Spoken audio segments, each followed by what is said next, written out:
Sometime during the third consecutive night I spent huddled over the toilet, insides heaving and shuddering as I vomit forth seemingly everything I've ever eaten, I realize what's happening. He's trying to poison me. It's all so elegant, so perfect, and so clear that I almost laugh. But another barrage of retching forces me into silence. The next morning, I throw everything in the kitchen away, wrapping it 3 times in black plastic and burying it deep in the apartment's communal trash cans, to prevent an unfortunate transient from crossfire of his wrath. I am out of the door of the complex and halfway to the corner store when I realize. He knows. He must know where I would shop. So I pick a direction and walk, enjoying the chill winter air that soothes the ragged shreds of my inside. I turn at random intervals, following an improbable path out of my familiar neighborhood, until I find a small shop with an unfamiliar name. Once inside, I hurriedly fill a small plastic basket, brands that I have never even eaten, strange tins of ethnic ingredients I can't recognize, foods that I've never thought of buying. Soy milk, tofu. Oh, I can feel my stomach reborn in anticipation of an untainted meal by him.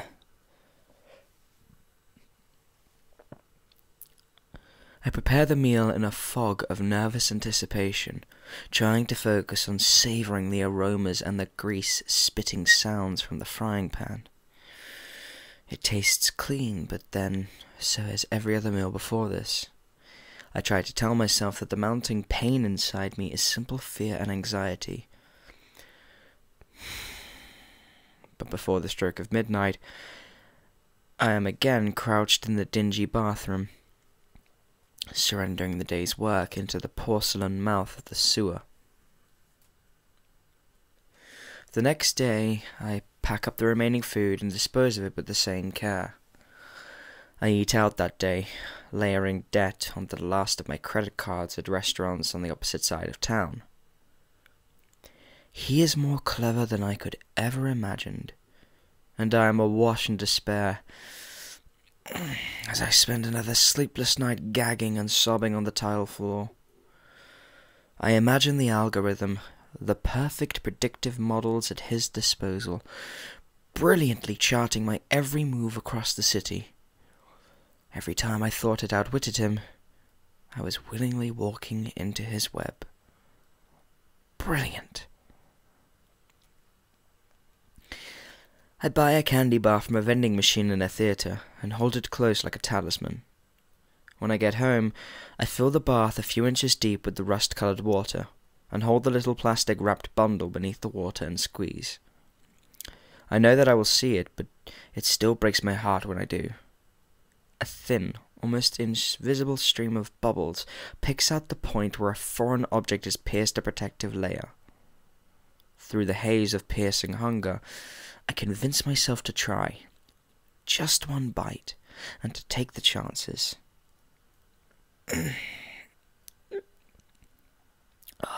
It's a gamble that I do not win. In the small hours of the morning, as I press my fists into my empty, protesting belly, I imagine the legion of his followers sliding silently through the restaurants and produce aisles of my life, slipping hypodermic needles into carefully selected packages of food. They are ruining and corrupting at his whim, surgical and efficient, before vanishing into the throng of the city at my approach. Never to be seen.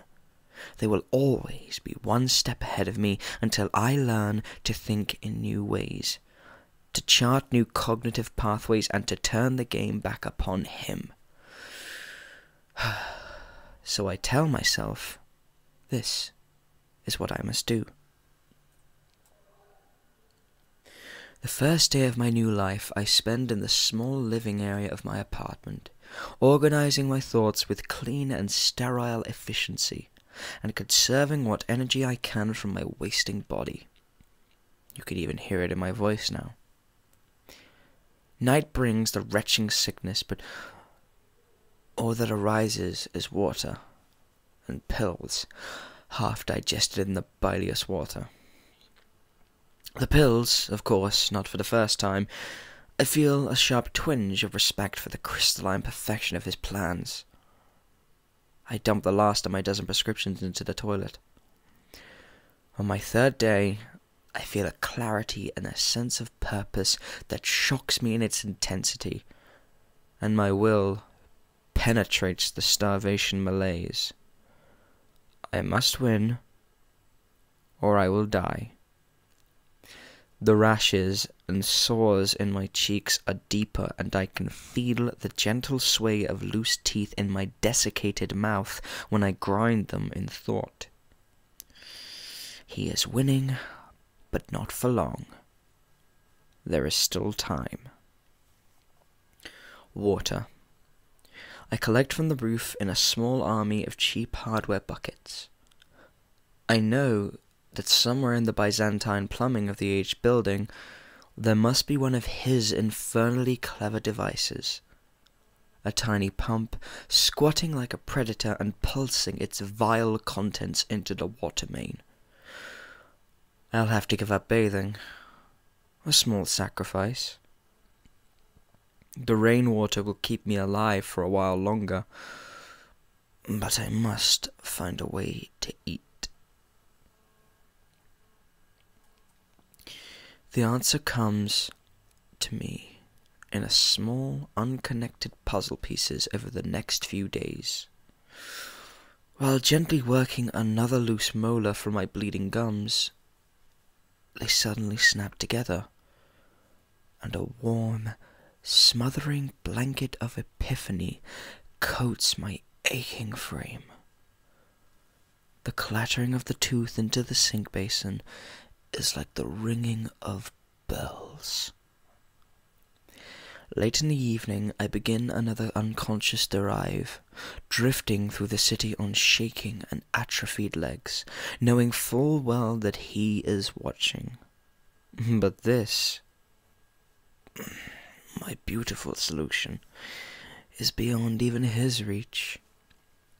I choose the house at random, and then, in one final attempt to baffle the algorithm, turn around and choose another house across the little tree-lined street. I sift through the mail. It's a small sample size, but enough to confirm the most necessary of facts. A single occupant. The poor man is surprised to have a visitor at all, and his face contorts with fear as I force my way inside.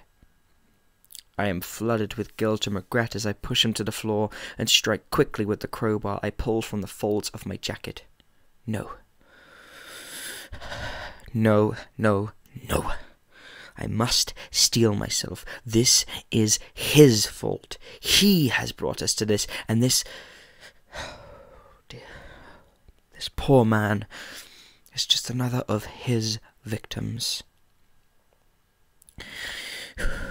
I make quick work of the meat, the muscle memories of summers spent hunting in the mountains flaring up with each quick cut.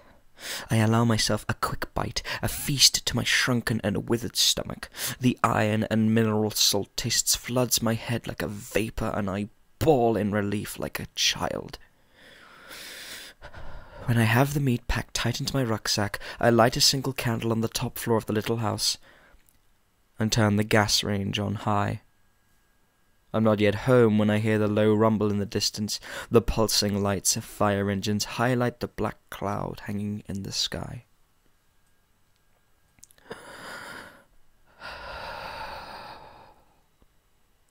For the first time in more than a month, I sleep well, my body rapidly healing as pure, untainted nutrients penetrate my cells. I am not yet well, but after a few more meals, I will be ready, once more, to fight him. I know I can beat him now. I know the algorithm can only predict the actions of my past self, bound by the laws and morals of the old world. That world, my friends, is dead. And unlike you, I am a free man.